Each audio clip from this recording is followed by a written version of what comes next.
I'm Larry Gates in Nashville, Tennessee, and today I want to share a fascinating story with you. You might also call it a journey, or perhaps a venture, or maybe even a dream. Two brothers made a journey together, and one of them has authored a book entitled The Big Walk. These brothers were very talented musicians with an objective of walking all the way to New York City to perform on Jack Paar's nighttime television show.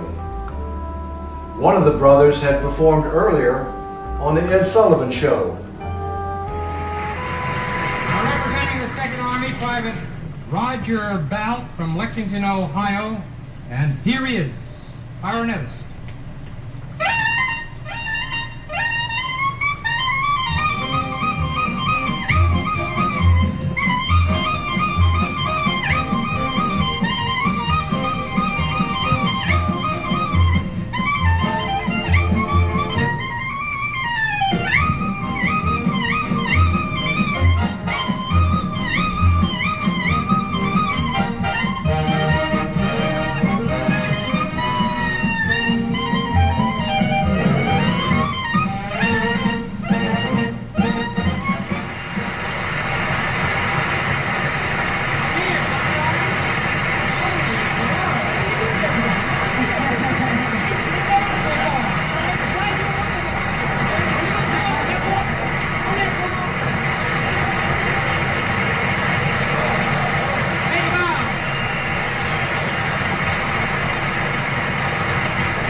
I told you, now you're going to see an exciting night. Let me share this story with you now as I introduce my good friend, David Balph. Thank you, David, for joining me here today. Thank you, Larry, for having me come over and talk with you. It's going to be a lot of fun. The Big Walk, a story, a book, but tell us just what is it, and perhaps what was in your mind over 40 years ago? Well, it actually started about 47 years ago. My mother and I were watching the Jack Paar program on his NBC show he had on Friday nights.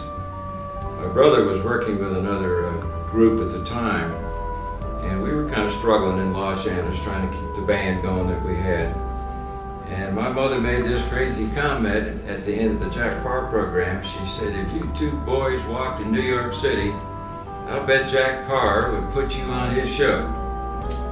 Well, I didn't hit too hard at that moment because that just seemed so far out. But I remember walking into the kitchen and getting a glass of water, and it was dark in that room at the time.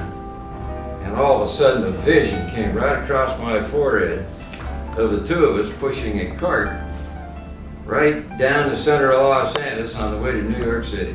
I know the path you took, you and Roger, going across the country through the busy streets and roadways, the little towns, the big cities. There are hills, there are mountains, there's desert to cross.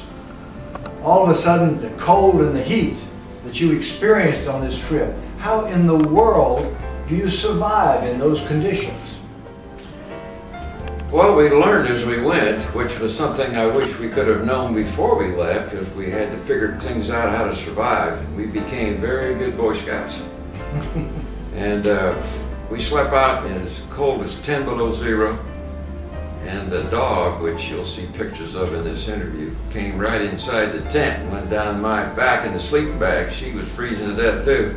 But she kept me warm. Poor Roger's over there hanging on for dear life with this cold. And we slept out in 128 degrees. Pretty hard to sleep in that kind of heat. I would think so too. Pretty hard. It would a lot of times we would sleep in the daytime. We'd find some shade somewhere and walk at night. We tried to do that. Farthest we ever went in one day was 35 miles. One day. That would be from early morning till midnight. Shoes, we wore combat boots, Army combat boots. It had a sole about that thick. And every time we went 500 miles, we'd have to change those soles. That's about what you get out of a good thick sole. You get about 300 out of a heel. Have you figured out just exactly how many millions of steps you actually took? I calculated it out when I saw these data. You did? No, Yes. I never tried to do that. Believe it or not, it's over 38 million steps. Now, go figure. 1,742 steps a mile, 2,250. If my math is right, that's over 38 million steps. That is sort of an incredible part of the journey, it seems to me. Is that why I got arthritis on my left knee now?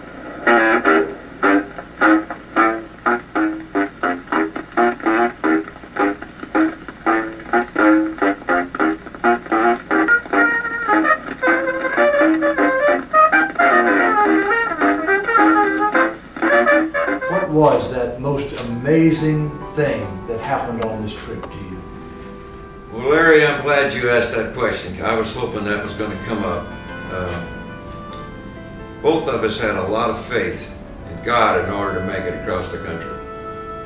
And there was a time when we were in Arizona, we had to go up this little hill at the end of the day, about 4:30 in the afternoon, and it was over 110 degrees out, and we were pretty darn tired. And the wind comes out of nowhere and catches the side of the cart. The sign on the right side, and then covered over the cart and caught the sign on the left side, so there was enough area to get some momentum. And that wind that came up pushed that 1,000-pound cart up this hill, which was probably anywhere from 200 yards, I'd say, at least that. And at the top of the hill, the wind stopped. That had to be from God himself. We didn't know if we were going to be able to take another step that day, and all of a sudden, out of Any question about that? You were blessed, and you had someone looking down on you, guiding you along this way. Your faith journey is very special here. Today, what are you involved with?